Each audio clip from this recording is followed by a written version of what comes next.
Hey everybody, it's been a minute since we looked at this thing. It's all done. So this is John Doc's car. If you don't know him, probably better off. If you do know him, it's LS Nasty.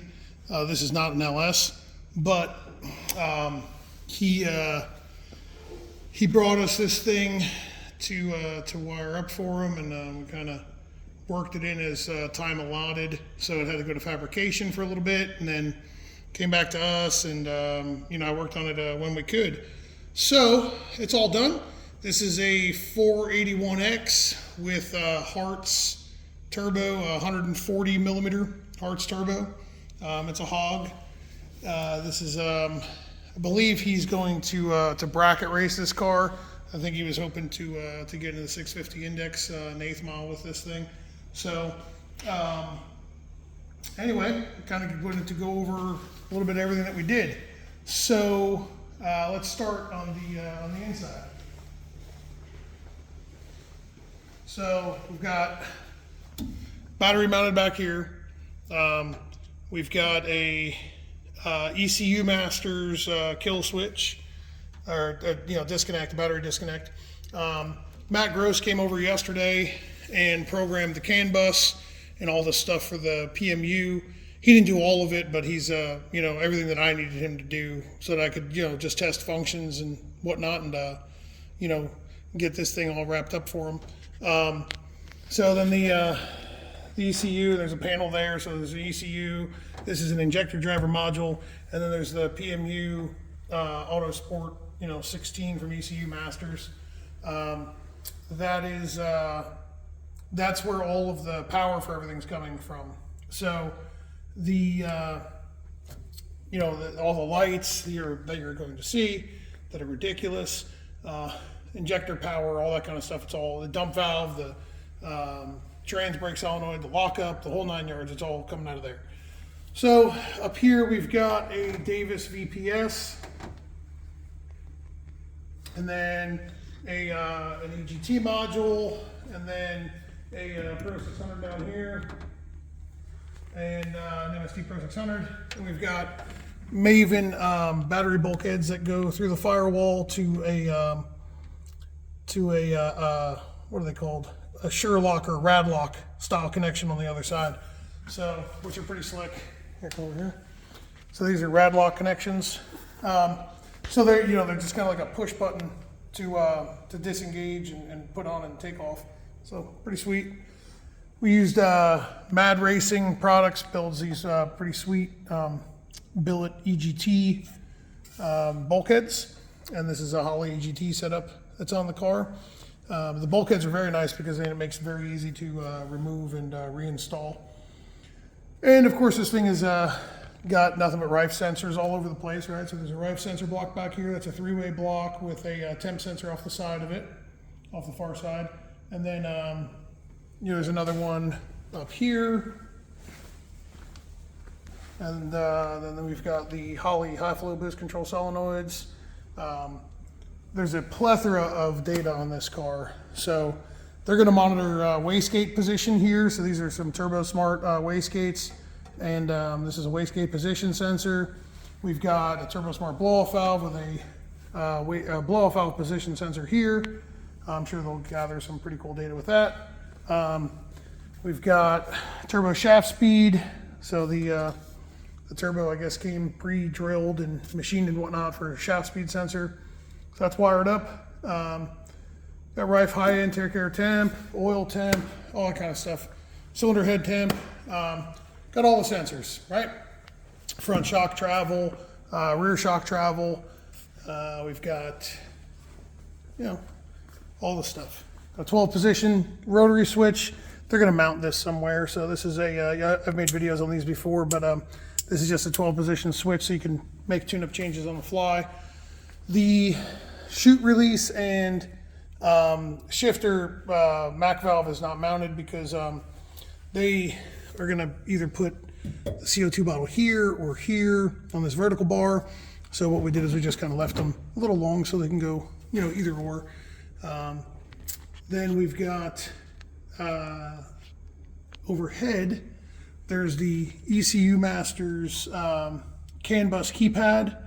So it's a little 8-button deal. And then there's a kill switch on the far side of that over there.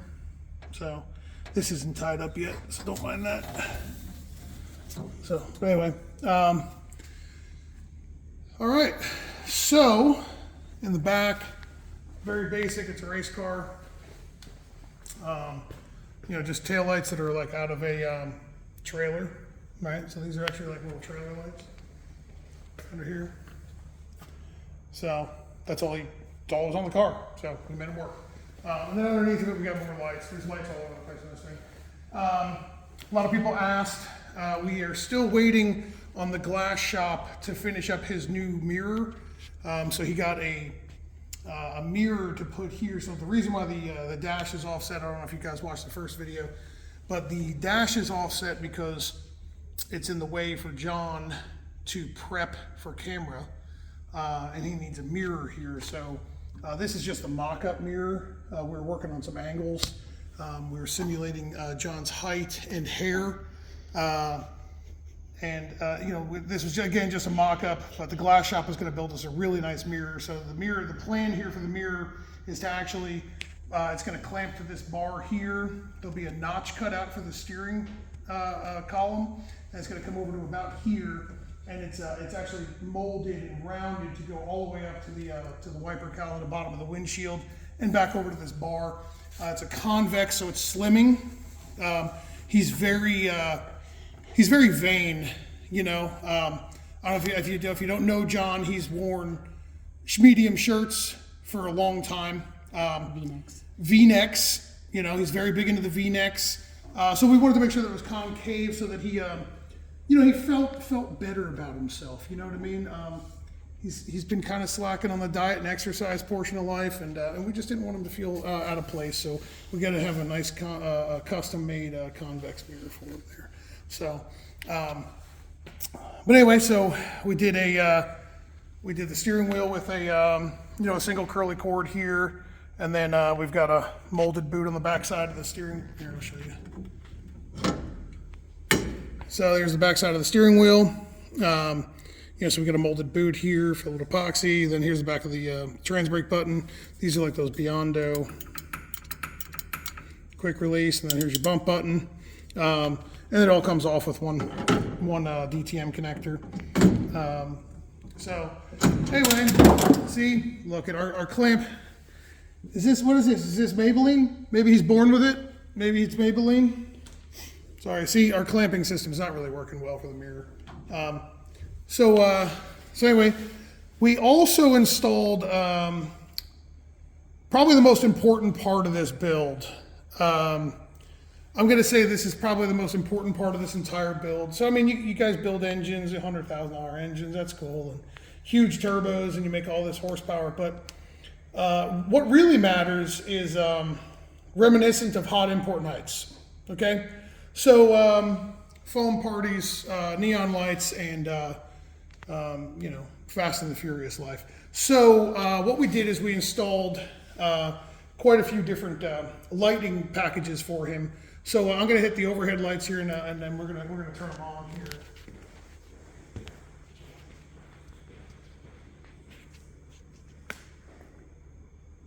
Whoops. Hold on a second. All right, so that's inside. That's interior lighting, right? So so he said that he needed good lighting for you know, when he was filming, but he said he wanted something like red, but I feel like this is probably the best way to focus when you're trying to race. This is probably the easiest way to focus on what you're actually doing when you're trying to race. So someone's gonna have a seizure. Yeah, so he's got these lights here, and then we've also put let's see, some we really stepped it up here, and yeah, I mean, if you don't appreciate this, then you really just aren't a car guy. I believe he plans on hard parking a lot, okay? I think he plans on showing up at Cars and Coffee at around 4 a.m. so it's still dark out, so you can get the full effect of this, right? So I wish I was lying when I said this, but this is really has taken us to the pinnacle of anything that we've ever done with wiring a race car. This is really takes it over the edge. I'm very glad that John had us do this, because I mean, this really means a lot to me.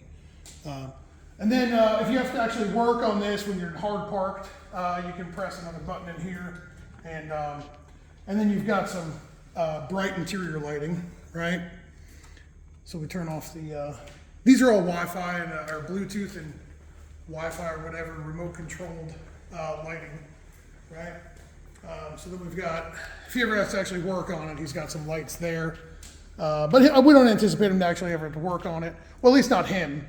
It's not a very good mirror light, but I'm sure the vanity that is installed when it's done will have some backlight to it, some soothing, calming, like a yellow tinge light. And then we also put some more lighting in the back of the car. Let's see here. So he said he wanted reverse lights, or something to be able to see underneath of the car. So we put some floodlights underneath of it for him. And yeah, so there's some floods underneath of there. You know, let's go back while we're underneath the car there. Hold on, let's just kick it up a notch here, and boom, there it is again. There it is again. So, you know, he is ready to for hard park season. I would assume that you're probably going to find him in a salmon colored shirt, some shorts above his knees, and leaned up against his Bad Larry, really just flexing on everybody. So, let's see here. Let me turn the other lights back on here overhead.